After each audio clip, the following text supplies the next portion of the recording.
Stop it.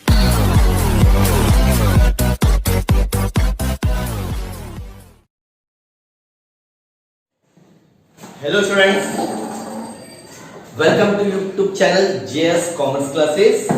So today video will based on the 12th class Maharashtra board. ठीक है, तो आज का वीडियो जो होगा हमारे लिए होगा सब्जेक्ट है बीके. क्या है बेटा? सब्जेक्ट है बीके. और जो सब्जेक्ट बीके है उसमें आज हम करने वाले हैं फाइनल अकाउंट. क्या करने वाले हैं स्टूडेंट्स? Final account. क्या करेंगे आज हम लोग? फाइनल अकाउंट करेंगे. देखो आज हम लोग फाइनल अकाउंट सबसे पहले ये देख लेते हैं फाइनल अकाउंट्स होता क्या है. Final accounts of A partnership firm, जो 12th का चैप्टर में नाम है final accounts of A partnership firm. ये सबसे लास्ट क्वेश्चन बोर्ड का जो क्वेश्चन पेपर होता है सबसे लास्ट क्वेश्चन है. इट कैरीज अप 15 मार्क्स सम. कितने मार्क्स का सम है बेटा? इसमें के एक या दो मार्क्स के ऑब्जेक्टिव भी आ जाते हैं. ठीक है, तो आज हम लोग ऑब्जेक्टिव बात नहीं करेंगे, आज हम लोग डायरेक्टली सम्स की बात करेंगे. एटलीस्ट आज इसका हम लोग फॉर्मेट समझ जाएंगे. ठीक है ना. तो देखो पार्टनरशिप है मतलब इसमें दो पार्टनर तो हो गए, सीधी सी बात है. दो पार्टनरशिप है मतलब इसमें शायद से कभी पार्टनर्स अकाउंट भी बनाना पड़ सकता है. तो मैं एकदम इजी वे में आपको सिखाता हूँ कि इसके फॉर्मेट को कैसा याद करना एकदम क्विकली. ठीक है, नॉर्मली तुम्हारे फाइनल अकाउंट में 3 अकाउंट बनेंगे normally. First is the trading account, second is the profit and loss account, third is the balance sheet. ठीक है, तो पहला जो अकाउंट है ट्रेडिंग अकाउंट, ट्रेडिंग और प्रॉफिट एंड लॉस अकाउंट के साथ में बनता है, लेकिन मैं इसको ना थोड़ा सा सेपरेटली सिखाता हूं ताकि बच्चे को थोड़ा सा ज्यादा किसी ना गड़बड़ नहीं लगती है क्या है वो क्या है. तो एकदम सुकून में 15 to 10 लाइंस का ये कॉलम बना लीजिए आप लोग. Debit particular amount credit. ठीक है, ये हो गया तुम्हारा ट्रेडिंग अकाउंट. उसके बाद में आता है profit and loss account, particular amount. ठीक है, तो बैलेंस शीट का कॉलम कैसा बनेगा तुम्हारा? Liabilities amount, assets amount. सबसे पहले हमको कॉलम बनाना सीखना है ताकि 3 कॉलम तो नॉर्मली बनेगी. अब कभी-कभी क्वेश्चन में क्या होता है ना, करंट अकाउंट दे देता है बेटा आपको. क्या देता है? अगर करंट अकाउंट दिया है तभी आप पार्टनर्स करंट अकाउंट बनाना, अदरवाइज मैं आपको शॉर्ट ट्रिक सिखाऊंगा बिना करंट अकाउंट के आपको कैसे सॉल्व करना है. ठीक है ना. तो देखो पार्टनर्स करंट अकाउंट में क्या होगा, पर्टिकुलर. अब जो भी पार्टनर्स के नाम होंगे, जैसे फॉर एग्जांपल ए और बी है तो ए और बी. अगर 3 पार्टनर है तो तीसरा कॉलम भी आएगा. ये मोस्टली तुम्हारे फाइनल अकाउंट में 3 कॉलम मींस 3 पार्टनर नहीं है, 2 ही पार्टनर है. ठीक है, पर्टिकुलर कैपिटल पार्टनर से है, पार्टनर से डेबिट एंड क्रेडिट. ठीक है, तो वीडियो ज्यादा लेंथी ना करते हो. सबसे पहले तो शॉर्ट में सीखते हैं. तो जो ट्रेडिंग अकाउंट होता है उसे हम कहते हैं फैक्ट्री एक्सपेंसेस. क्या बोलते हैं बेटा? Factory expenses. ठीक है, तो फैक्ट्री एक्सपेंसेस मतलब क्या होगा, यहाँ पे जो ट्रेडिंग अकाउंट की यहाँ पे जो भी मैं बता रहा हूँ हमेशा तुमको याद रखना है, उसमें जरा भी चेंजेस नहीं हो. तो सबसे पहले में आता है आपका ओपनिंग स्टॉक. क्या आएगा स्टूडेंट्स? Opening stock. उसके नेक्स्ट नीचे आ जाएगा तुम्हारा टू परचेज. क्या आएगा? To purchase. उसके बाद में आता है लेस. अगर क्वेश्चन में रिटर्न परचेज दिया है, परचेज रिटर्न दिया है तो वो क्या करोगे आप लोग? हमेशा डिडक्ट करोगे. तो ये 3 लाइन की जरा भी सीक्वेंस चेंज करना नहीं है आपको. अब क्रेडिट साइड में आता है बाय सेल्स. क्या लिखोगे? By sales. उसके नीचे जस्ट सेल्स रिटर्न. अगर क्वेश्चन में दिया है तभी लिखना, अदरवाइज नो, लेकिन सेल्स तो हो गई होगा. फिर इसके बाद में हमेशा आता है क्लोजिंग स्टॉक. क्या रहेगा बेटा आपका? Closing stock. तो यहाँ पे लिखिएगा बाय क्लोजिंग स्टॉक. और यही क्लोजिंग स्टॉक को हमको वापस कहां लिखना बेटा? तुम्हारे एसेट के एकदम एंड में लिखोगे. कहां लिखोगे? एसेट के एकदम एंड में. एकदम इजी. जो 3 मार्क्स तुम्हारे एकदम कंफर्म हो जाएगी. Opening stock, purchase return, sales return और क्लोजिंग स्टॉक. और से क्लोजिंग स्टॉक को और कहां लिखोगे? यहां लिखोगे. ठीक है, इतना डाउट्स क्लियर हो गया. अब और इसमें क्या क्या आते हैं तुम्हारे ट्रेडिंग अकाउंट में, जैसे तो जो भी तुम्हारे फैक्ट्री एक्सपेंसेस होंगे, कोल हो गया, फिर तुम्हारे गैस फीस, जो भी वाटर हीटर का जो भी रहेगा, उसके बाद में जैसे वेजेस हो गया, प्रोडक्ट फीस के बाद में रॉयल्टीज हो गया, जो भी एक्सपेंसेस हो गए तुम्हारे सब आगे तुम्हारे इधर. ठीक है, अब इसको टैली कैसे करना है एकदम शॉर्ट ट्रिक में सीख लेते हैं. फॉर एग्जांपल यहाँ पे तुम्हारा टोटल हो रहा है बेटा 1 लाख रुपीस. कितना हो रहा है टोटल? तुम लोग डेबिट साइड टोटल कर रहे हो 1 लाख रुपीस, लेकिन यहाँ पे टोटल कर रहे हो तो तुमको 1,50,000 आ रहा है. कितना आ रहा है? तो जो अमाउंट ज्यादा होता है दोनों साइड लिखते हैं. यहाँ भी लिखेंगे डेबिट में भी और क्रेडिट में भी लिखेंगे. ठीक है, अब जो 50,000 जो बैलेंस बचा, जैसे 1 लाख रुपीस आता है, यहाँ पे लिखने की जरूरत नहीं होती. 1 लाख मैं आपको बता दिया. ठीक है, तो जो 50,000 इसको हम लोग बोलते हैं ग्रॉस प्रॉफिट. क्या बोलेंगे? To gross profit capital. ठीक है, इसको यहाँ पे ट्रांसफर कर देंगे प्रॉफिट एंड लॉस में. कहाँ ट्रांसफर करेंगे? प्रॉफिट एंड लॉस में. सेम इसी तरह अगर फॉर एग्जांपल यहाँ प्लस कर रहे तुमको 1 लाख रुपीस मिल रहा है, 1,50,000 मिल रहा है. कितना मिल रहा है बेटा? 1,50,000. लेकिन यहाँ प्लस करने पे तुमको कितना मिल रहा है? 1 लाख रुपीस, 1,25,000 मिल रहा है. कितना मिल रहा है? 1,25,000. तो आपको क्या करना है? 25,000 जो है उसके सामने लिखोगे बाय ग्रॉस लॉस. क्या लिखोगे? By gross loss. सीडी मतलब कैरी डाउन. अब इसको कहाँ ट्रांसफर करोगे, प्रॉफिट एंड लॉस के डेबिट। इतना समझ में आ गया, तो आराम से तुमको 4 मार्क्स तो मिल जाएगी, ठीक है। अब यहाँ पे जो तुम्हारे प्रॉफिट एंड लॉस में डेबिट साइड में तुम्हारे ऑल ऑफिस एक्सपेंसेस आ रहे हैं, जैसे कि सैलरीज, कैरेज आउटवर्ड, फिर तुम्हारा जो भी एक्सपोर्ट ड्यूटी हो गया, फिर तुम्हारा समझो प्रिंटिंग एंड स्टेशनरी हो गया, फिर इंश्योरेंस हो गया, जो भी ऑफिस के खर्चे होंगे सब आपके इधर आ जाएंगे। अब यहाँ क्या आएगी, तुम्हारी ऑफिस की इनकम आएगी बेटा, क्या आएगी, ऑफिस की इनकम। एकदम इजी फंड है, ठीक है। अब इनकम में क्या क्या हो गया, rent receive, dividend receive, commission receive, interest receive, जो भी रिसीव रहा तो इधर आ जाएगा, ठीक है। तो ये नो डाउट एकदम क्लियर हो गया। उसके बाद में तुम्हारा आता है बेटा फाइनल अकाउंट। क्या आता है बेटा, फाइनल अकाउंट, बैलेंस शीट, ठीक है। बैलेंस शीट में liabilities, amount, assets, amount.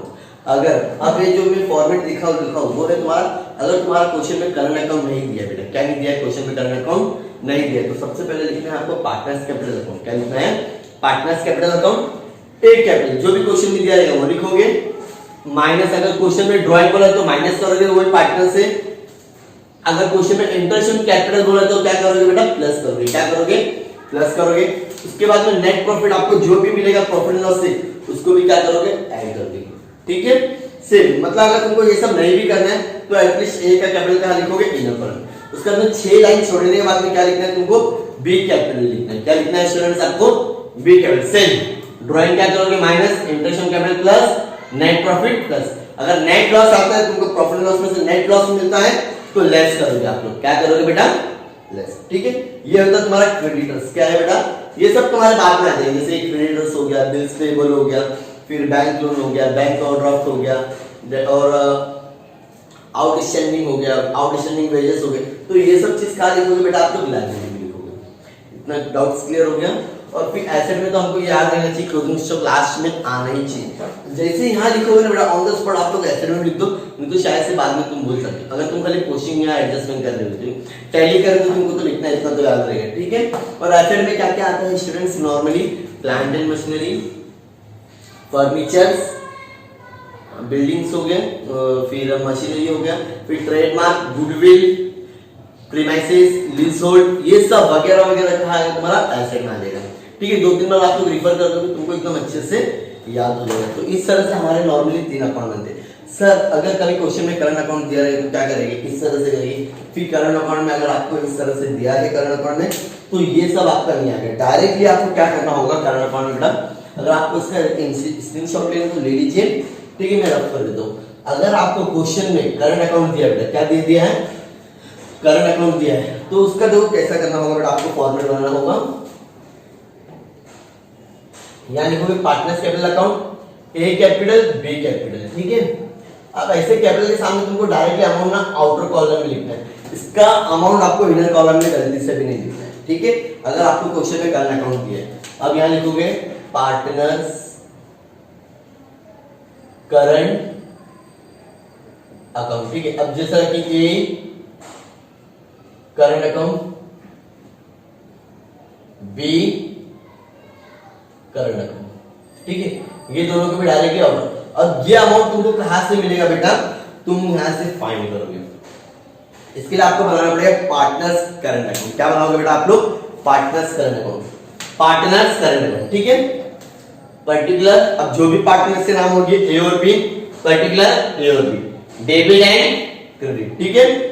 To balance button कब लिखना है बेटा, जब आपको करंट अकाउंट का बैलेंस कहां दिया रहेगा, डेबिट साइड में। ट्रायल बैलेंस होगा ना अपना क्वेश्चन में, ट्रायल बैलेंस अगर डेबिट साइड में दिया है तो यहां लिखोगे, क्रेडिट साइड में दिया है तो यहां लिखोगे, ठीक है।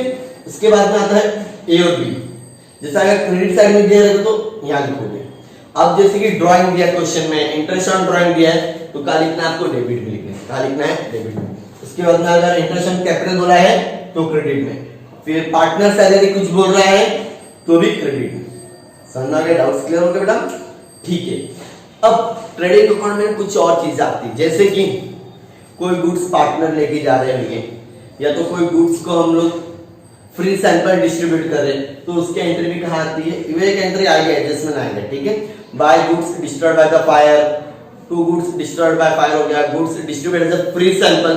तो सबसे पहली पोस्टिंग कहां करोगे आप लोग, ट्रेडिंग अकाउंट में। फिर सेकंड इफेक्ट कहां रहेगा तुम्हारा, प्रॉफिट एंड लॉस में। इतना समझ में आ गया। तो आने वाले वीडियो में मैं आपको शॉर्ट ट्रिक बताऊंगा आपको एडजस्टमेंट को कैसे याद रखना है, ठीक है। इस वीडियो में हम लोग ने सिर्फ क्या सीखे बेटा, trading account, profit and loss, balance sheet. Trading account को जैसा मैंने बोला वैसे ही याद करना है, थोड़ा भी इसमें ऊपर नीचे नहीं होना चाहिए, ठीक है। प्रॉफिट एंड लॉस का ऐसा कोई फॉर्मेट नहीं है, खाली स्टार्टिंग में 2 लाइन छोड़ के आपको अपने पोस्टिंग स्टार्ट कर देना है। और लायबिलिटी का तो आपको जैसे बता दिया उसी तरह, और try to write a closing stock in the last, ठीक है। तो मैं चाहता हूँ कि आप ये वीडियो ज्यादा से ज्यादा अपने फ्रेंड्स के साथ में, फ्रेंड सर्कल में शेयर करो, जितना हो सके वीडियो को रिपीट करके देखो, टेक्स्ट बुक अपने सामने रखो, नोटबुक रखो, डेफिनेटली आपको इस वीडियो में से कम 5 मार्क्स तो मिलेंगे। अभी तक हम लोगों ने सब स्टार्ट नहीं की तो भी आपको 4 से 5 मार्क्स मिल गया, अगर एकदम अच्छे से समझे होगे तो मुझे पूरी उम्मीद है आज अपने फ्रेंड्स के साथ में शेयर करोगे। 10th में हो तो 12th में हो तो 13th में हो तो वेलफेयर में अपने हर फ्रेंड्स के साथ में शेयर करो, ताकि हर स्टूडेंट की कुछ ना कुछ वीडियो होगी। So this is my first video, तो पार्ट 1 वीडियो है, हमारे पार्ट 2 भी वीडियो आएगा, ये बीके का पार्ट 1 था, ठीक है। तो जैसे जैसे बीके के वीडियो आते जाएंगे तो हम लोग उसमें पार्ट 1, पार्ट 2, ताकि आपको पता चल जाए कि हाँ पार्ट 1 में हम लोग ने, लेकिन जब भी आप बीके की शुरुआत करो तो पार्ट 1 से शुरुआत करना।